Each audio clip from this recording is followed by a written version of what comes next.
very good morning to all of you present. Today is 27th April 2020. I hope you all are safe, healthy and sound, right? And you're enjoying your time as well.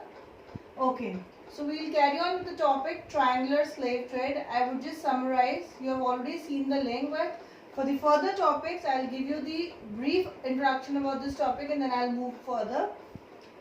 When I talk about triangular slave trade, so what is the meaning of this heading first of all? Triangular means here we are talking about three different people or three different things or three different countries. So let's decide. Now what is the meaning of the word slave? Slave कौन होता है? Any servant who is offering his service without his or her own will.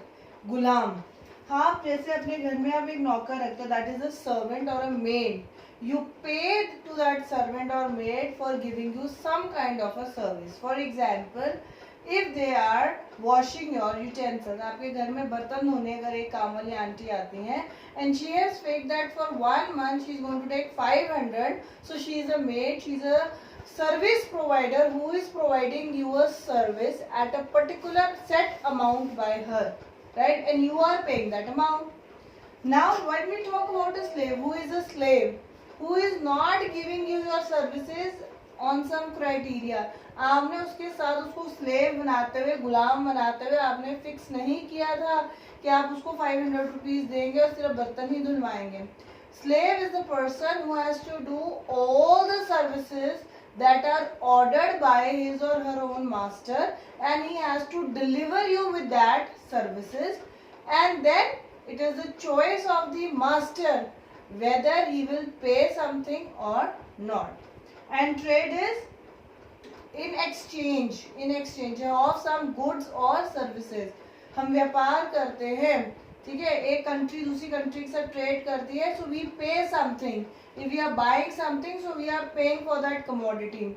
But now what was happening here in the topic triangular slave trade? Basically in the colonies in Caribbean, there were people who were working as plantation owners, right? So they were the suppliers of the commodities like tobacco, indigo, sugar and coffee.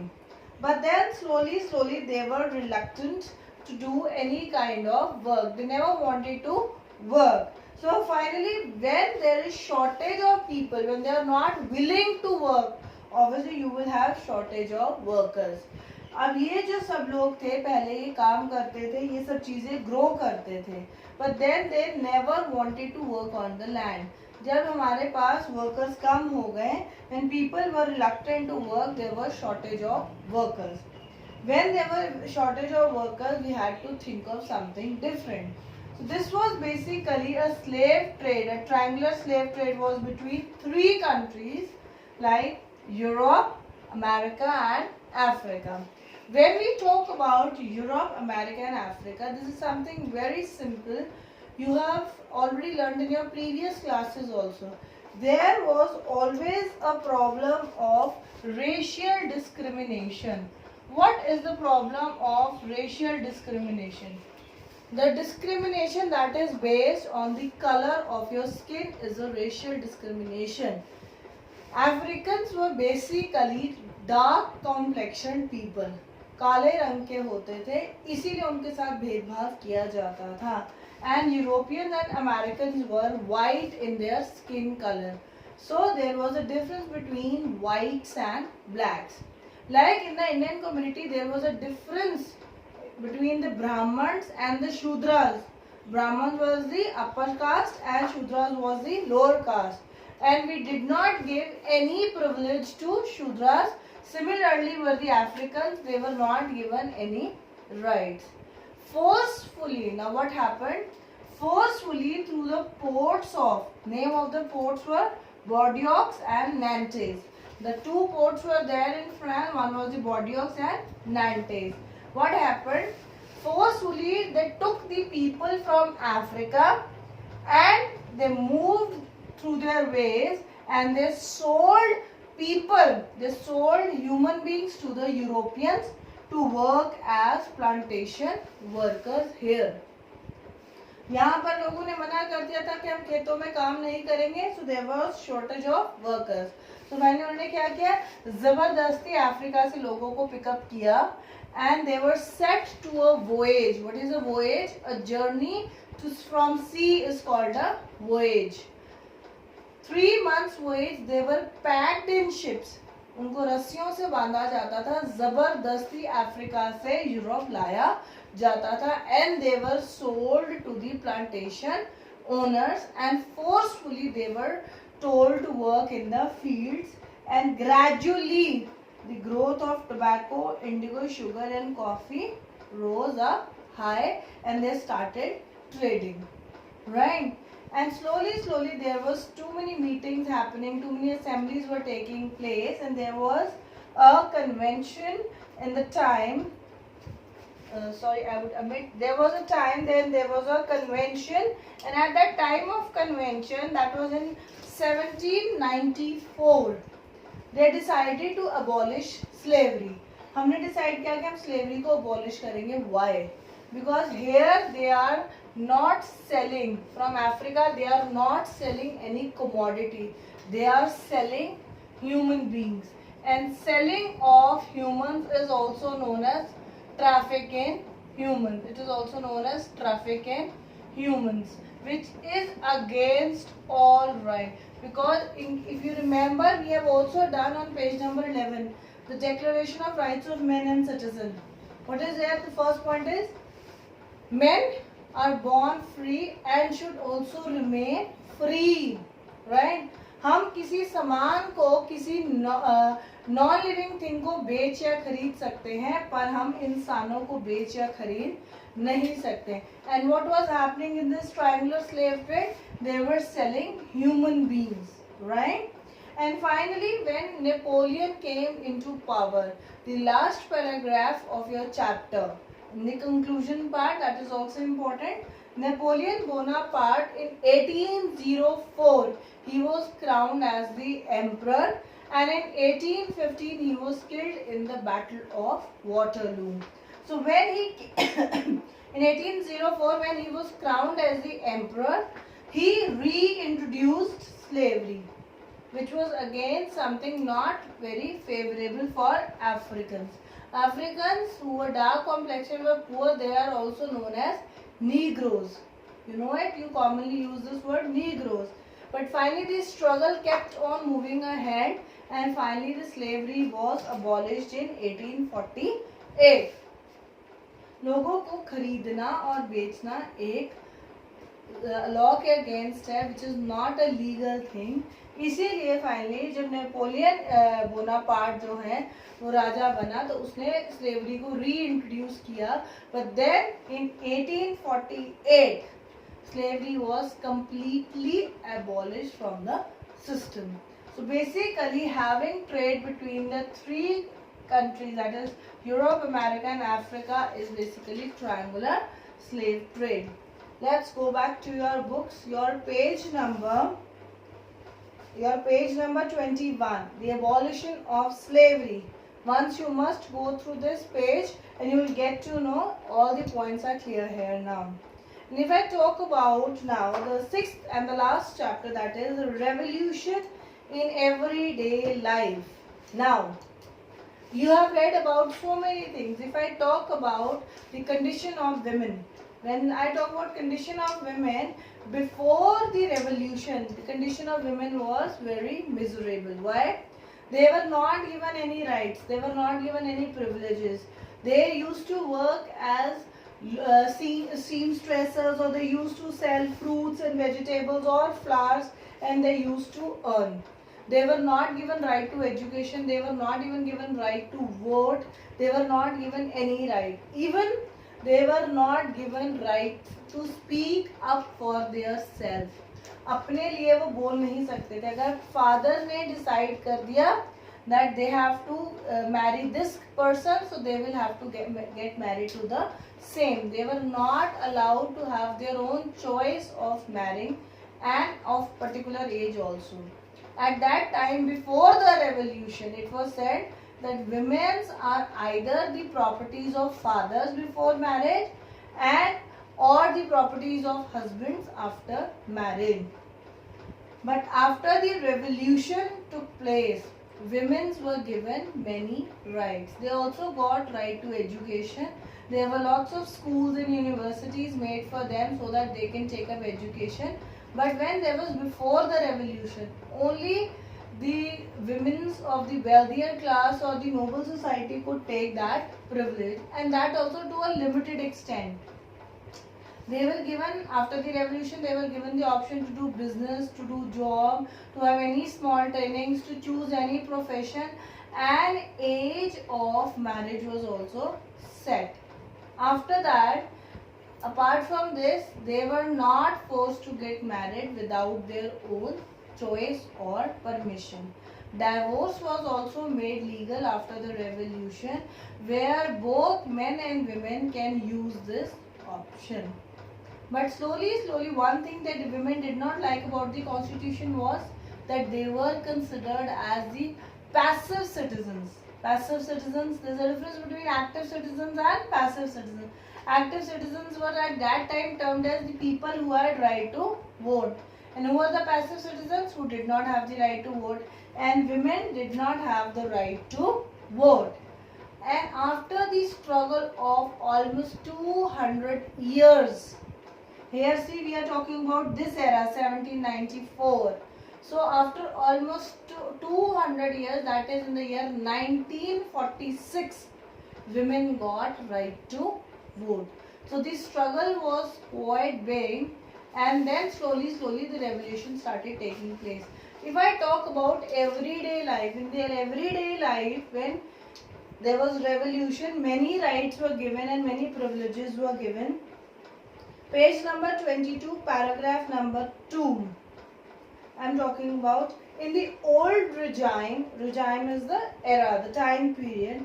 All written material and cultural activities, books, newspapers, plays could be published or performed only after they had been approved by the censors of the king.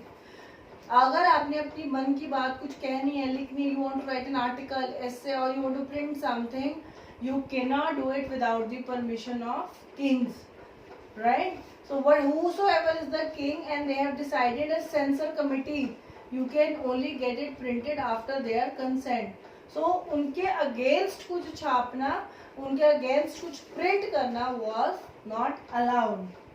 Now the Declaration of Rights of Men and Citizens that you have already done on page number 11, source C, proclaimed, declared freedom of speech and expression to be a natural right. Whatever you want to express, whatever you want to say, whatever you want to print, whatever you want to write, whatever you want to draw, whatever you want to get it printed in the newspapers, magazines, publicly, you have that right now. Newspapers, pamphlets, books and printed pictures flooded in the towns of France, from where they travelled rapidly into the countryside. They all described and discussed the events and changes taking place in France.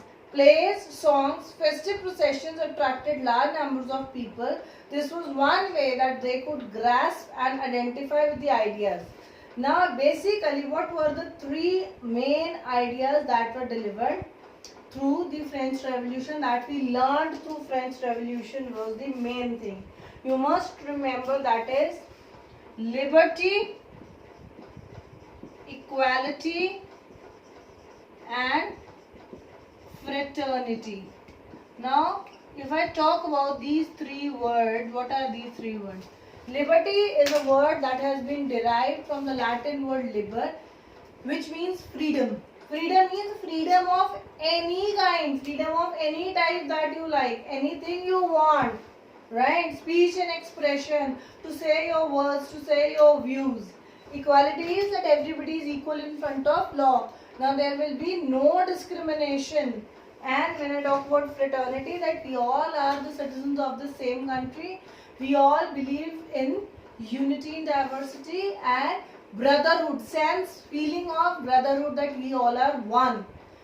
जैसे different different पहले identities होती थी वो नहीं है. Like in Indians, we had Brahmins, Kshatriyas, Vaishyas, Shudras. These are 4 different identities people used to carry, and they divided the society hierarchical. Now there is no division of society, no first estate, second estate, third estate. Fraternity is that we all are the citizens of the country, and we have the feeling of sense of brotherhood, that we all are one. We all are the citizens of the same country and nation. Last topic, that is your conclusion. Napoleon Bonaparte, in 1804 he crowned himself as the king, as the emperor of France. But Napoleon was a modernizer. He had made so many reforms in the system that they were appreciated by lots of generation. And even in class 10th, your first chapter, Nationalism in Europe, you have the same topic. So please understand this topic nicely. If I go through this paragraph, in the 4th line, Napoleon saw his role as a modernizer of Europe. He introduced many laws such as protection of private property and uniform system of weights and measures provided with decimal system. Initially, many saw Napoleon as a liberator who would bring freedom for the people. But soon the Napoleon armies came to be viewed everywhere as an invading force, and he was finally defeated in Battle of Waterloo in 1815.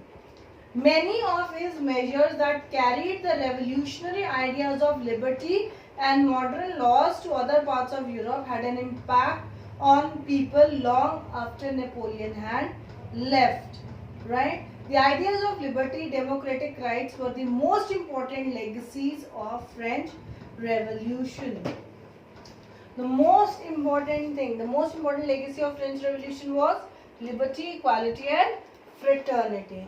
And the most important thing, that he introduced the system of uniform weights and measures, which is very, very important. And for this you have in detail, we will read about this in class 10 chapter number 1. Uniform weights and measures. पहले क्या होता था? Uniform weights and measures नहीं था, right? There was division of society, or you could say the commodities, in different categories. Like for example, if I talk about a loaf of bread, a pack of bread, right? So packet of bread was not same everywhere. If for example I talk about sector 11, the packet of bread costs rupees 30.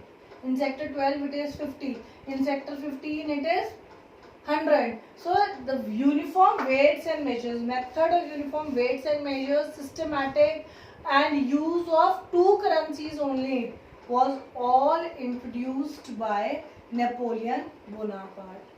So French Revolution not only came up with the revolution in France, but around the globe, because many countries took up the ideas from the French Revolution, and slowly they were not democratic before, and slowly they started becoming democratic by picking up the ideas from the French Revolution. And you must remember, there were 2-3 things that were importantly picked up from French Revolution. Was number 1, the concept of natural rights, that is on page number 11. Then Declaration of Rights of Men and Citizen. Then is the legacy of French Revolution, that what we learned from French Revolution, that was liberty, equality and fraternity. Declaration of Rights of Men and Citizens are equally important, because it gave people, it gave constitution many rights.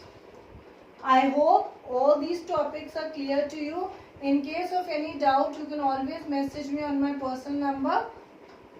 Here we complete with the chapter French Revolution, and with this I would also be forwarding you the question and answers. Thank you so much, students. We'll get back to you in the next class.